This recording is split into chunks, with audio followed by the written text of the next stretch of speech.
Alright, so I'm gonna have to make this jam in batches because we have quite a bit of figs. But what you're gonna want to do is weigh this out. Basically, your instructions should be in your pectin box right here. Whether it's a cooked recipe or a freezer jam recipe.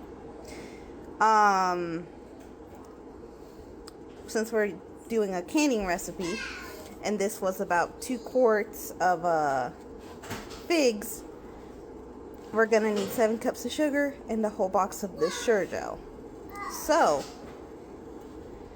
yeah, we're gonna cook these down, but before we do that, we gotta wash these because they're a little sticky. Alright, so now that these are in there, we are going to throw in 7 cups of sugar and our pectin.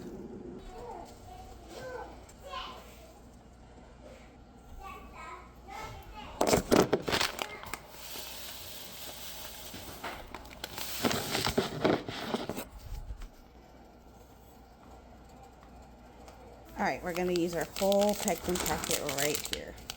And we're going to mix this together. Alright, I couldn't fully mix it in because there's just so many figs in here, but we're going to let this cook down a little bit before we stir it again. Alright, so this is what this should look like after a little bit. You still want them to cook down further. Well, I do anyway. I'm not really a big fan of giant chunks.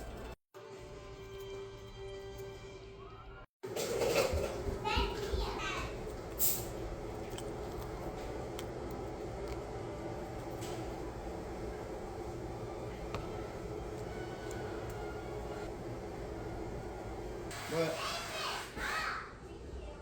I gotta find a screw that screws into this. I'll find the anchor. You're in a bind. You're gonna.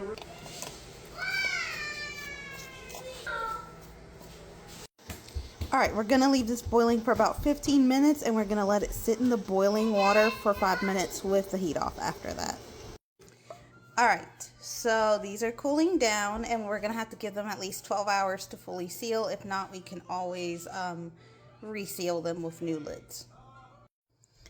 Alright, and now that these jars have been processed and it's been more than 12 hours, the top should be totally flat, and this is what it should look like, and there you have it, fig jam.